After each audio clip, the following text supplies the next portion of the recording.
గుర్తుందా నీకు? పూలుగానే పరసించిపై ప్రేమించేస్తాను అనుకున్నా? ఏమాడుతున్నావు?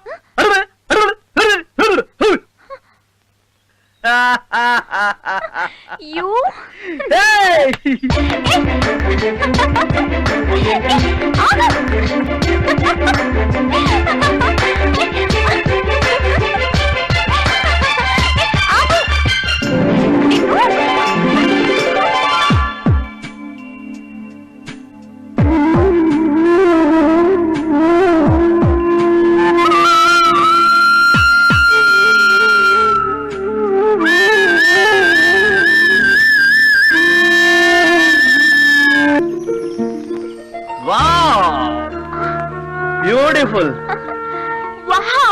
వండర్ఫుల్. తలుచుకుంటే నవ్వొస్తుంది కదా? అవును, ఇద్దరం పోట్లాడుకోవడం, ప్రేమించుకోవడం, పెళ్లి చేసుకోవాలనుకోవడం ఆశ్చర్యంగా ఉంది కదా? వెళ్ళాక మన పెళ్లి విషయం పేరెంట్స్ తో చెప్తాం. చెప్పుకోవడానికి నాకంటూ నా అనేవాళ్ళు ఎవరు లేరు. ఓ ఐమ్ సారీ. యాక్చువల్గా నాకు ప్రాబ్లం ఉంది, అది సాల్వ్ చేసుకోవడానికి జాబ్ కోసం వచ్చాను. ఏంటా ప్రాబ్లం?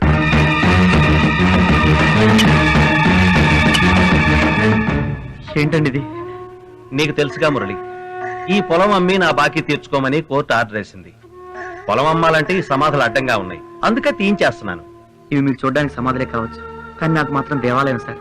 పైగా ఈ భూ అంటే మా అమ్మ నాన్నకి చాలా ఇష్టం అండి, అందుకే వీటిని ఇక్కడ కట్టించాను. దయచేసి వీటిని తీసేయకండి సార్. సరేనయ్యా, మరి నా బాకీ ఎట్టా తీరుద్ది? ఒక్క సంవత్సరం గడివి ఇవ్వండి సార్, మీ అప్పు వడ్డీతో సహా తీర్చేస్తాను. కానీ నాకు ఇప్పుడు డబ్బు చాలా అవసరం మురళి. మీ అవసరాలు తీరాలంటే ఎన్నో మార్గాలుంటాయి, కానీ ఇప్పుడు నేను ఈ భూమి వదిలేసుకుంటే తిరిగి జీవితంలో తెచ్చుకోలేను సార్.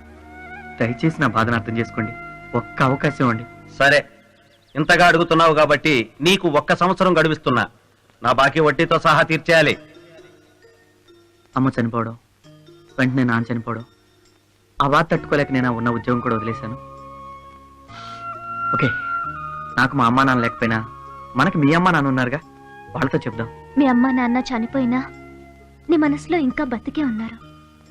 నా తల్లికి భర్తగా నేను తండ్రి అని చెప్పుకోవడానికి ఒకడున్నాడు. అతను బతికున్నా నా మనసులో ఎప్పుడో చనిపోయాడు. అంటే నాకు 6 ఏళ్ల వయసప్పుడే మా నాన్న చనిపోయాడు.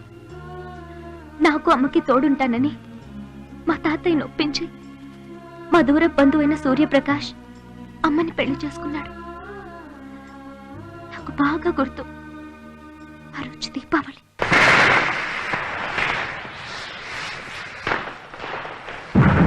పండగ నాడు మీ సంతోషం కోసం ఆస్తిని బాగానే తగలబెడుతున్నారు, కానీ నా సంతోషం కోసం ఇక్కడ సంతకం తగలెట్టు. మొన్నే కదా పెట్టాను, మళ్ళీ ఎందుకు? పండగ మామూలు అనుకో, పెట్టు. మీరు అడిగినప్పుడల్లా సంతకం పెడుతూ పోతే రేపు ఇది రోడ్డు పడి ఏడుస్తుంది. ఎప్పుడు అది ఏడుస్తుందని ఈ రోజు నీ మొగుడు నేర్పిస్తావా? పెట్టు. నేను పెట్టానండి. నీతో ఎలా పెట్టించాలో నాకు బాగా తెలుసు. పెట్టు. పెడతావా లేదా? అప్పటి నుంచి రోజు ఏదో ఒక వంకతో అమ్మని హింసిస్తూనే ఉంటాడు. నేనేదో ఒక జాబ్ చూసుకుని బయటికి వెళ్తే అమ్మైనా సంతోషంగా ఉంటుంది. కానీ బ్యాడ్ లక్, ఈ జాబ్ కూడా మిస్ అయింది. నో, మిస్ అయిందని ఎందుకు అనుకుంటున్నావు? మనకి ఇంకా అవకాశం ఉంది. అంకుల్ వచ్చాక మాట్లాడి ఆ జాబ్ లో నువ్వు జాయిన్ అవుతావు. లేదు మురళి, ఇప్పుడు జాబ్ నాకన్నా నీకే ఎక్కువ అవసరం. నో, చనిపోయిన మా అమ్మా నాన్నల కోసం బతుకున్న మీ అమ్మా నాన్న కష్టపడ్డాం న్యాయం కాదు. ఈ జాబ్ లో నువ్వే జాయిన్ అవుతున్నావు. ఓకే, నువ్వు చెప్పినట్టుగానే నేనే జాయిన్ అవుతాను. సరే, బట్ జాబ్ వచ్చిన వెంటనే మనం పెళ్లి చేసుకుందాం. తప్పకుండా. ఓ, అంకుల్ వచ్చేసాడు, లెట్స్ గో. మీరేంటి ఇక్కడ ఉన్నారు? అంటే ఆ రోజు మీరు మమ్మల్ని హౌస్ అరెస్ట్ చేసి వెళ్ళిపోయారు కదా, ఆ రోజు మిమ్మల్ని 6 గంటలకే వెళ్ళమన్నాను కదా. వెళ్దాం అనుకున్నాం. కానీ ఆ రోజు ఏం జరిగిందంటే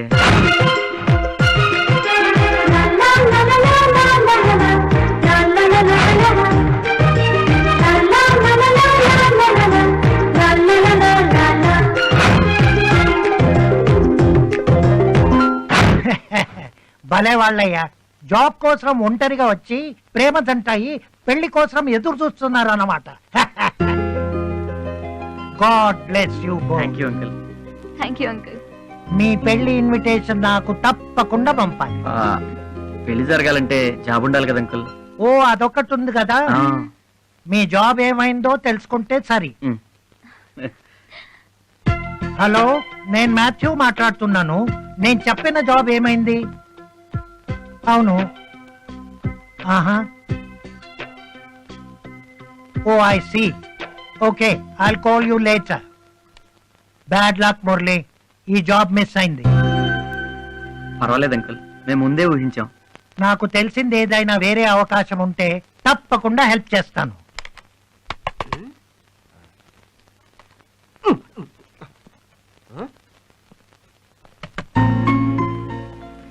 ఏంట్రా వాకు వీక్ గా ఉంది? ఇంటర్వ్యూ ఏమైందమ్మా? పీకింది. తెలుసు, బాధపడకు, నేను ఉన్నాను కదా.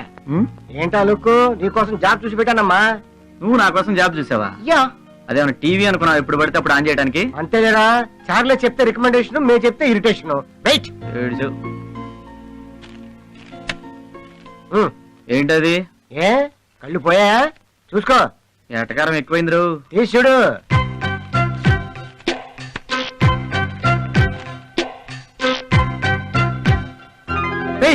మేనేజర్ పోస్ట్ కి ఇంటర్వ్యూ వచ్చిందిరా. తెలుసు, జాబ్ ఇప్పించింది నేనే కదా. ఆ? అదే లెటర్ ఇచ్చింది నేనే కదా అని. కానీ జీకేఎం గ్రూప్ కి నేను అసలు అప్లై చేయలేదురా.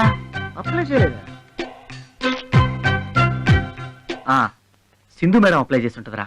ఎవరు? సింధు అంటే నీకు మేజర్ జాబ్ ఇప్పిస్తా అని చెప్పేసి హ్యాండ్ ఇచ్చింది ఆమెయ. ఆ అమ్మాయి ఆహా, చూడు ఇంటర్వ్యూ ఇప్పుడు.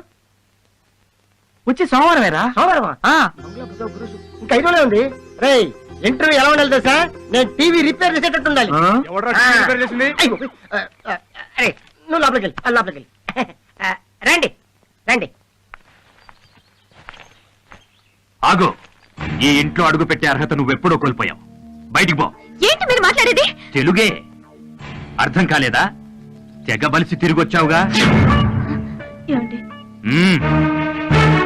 తెలియనట్టు నటిస్తూ నా దగ్గర నీ అతి తెలివితేటలు ప్రదర్శించకు. ఏమండి అది? ఏంటే నీ సపోర్టా?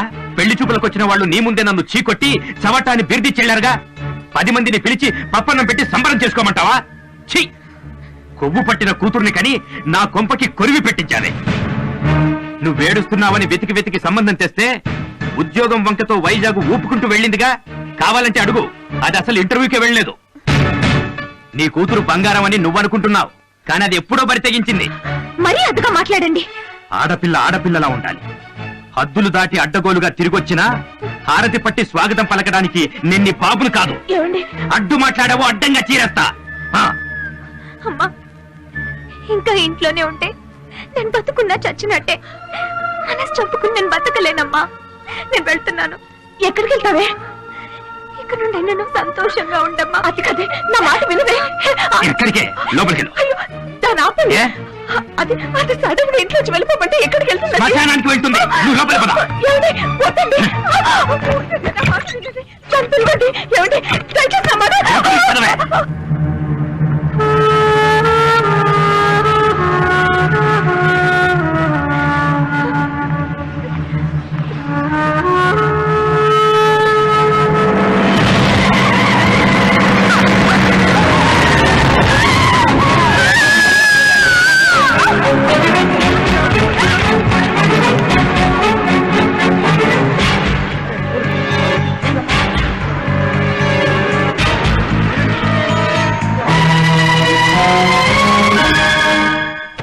కంగ్రాచులేషన్స్, మిమ్మల్ని వైజాగ్ బ్రాంచ్ లో మేనేజర్ గా అపాయింట్ చేస్తున్నాం.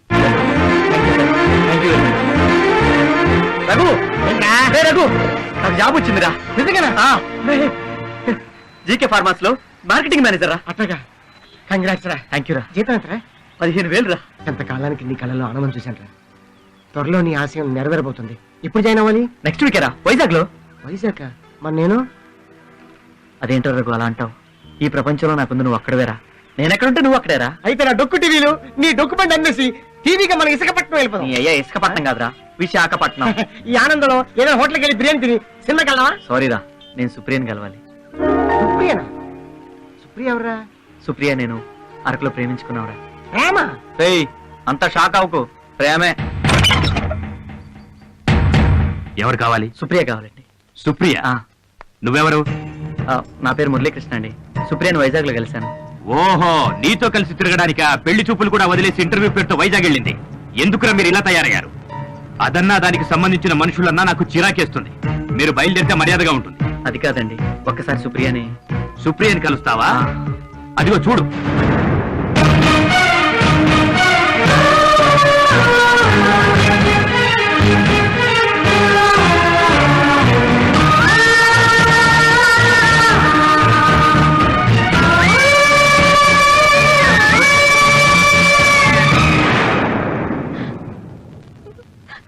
చూశావుగా, దరిద్రం వదిలిపోయింది.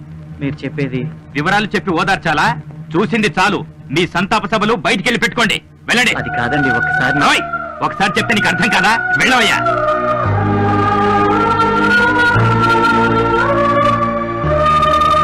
ఏయ్, సుప్రియ చనిపోవడం ఏంట్రా?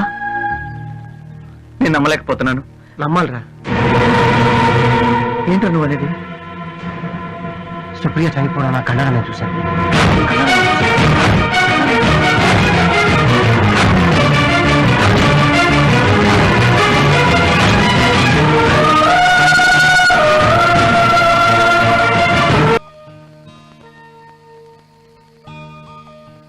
నేను చూస్తుంటే ఏమైపోతావు అని భయంగా ఉందిరా. ఈ అన్నాలు ఇలా బాధపడుతూ కూర్చుంటావు. ప్రేమించిన అమ్మాయిని మర్చిపోవటం అంత ఈజీ కాదనుకో, కానీ ఆ అమ్మాయిని తలుచుకుంటూ నీ బాధ్యత మర్చిపోతున్నావు. కావలసిన వాళ్ళందరూ పోయారు. ప్రేమించిన అమ్మాయి చనిపోయింది. నాకే ఎందుకు ఇలా జరుగుతుంది? ఇలాంటప్పుడే ధైర్యంగా ఉండాలి. ఎక్కువగా ఆలోచిస్తే మనిషికి మనసే శత్రువు. జాయినింగ్ డేట్ కూడా దగ్గర పడింది. సుప్రియ గురించి ఆలోచిస్తూ ఈ జాబ్ కూడా మిస్ చేసుకుంటే అమ్మ నాన్న పొలం ఎప్పటికీ దక్కించుకోలేదు. నా మాట విను. రేపే వైజాగ్ బయలుదేరదాం.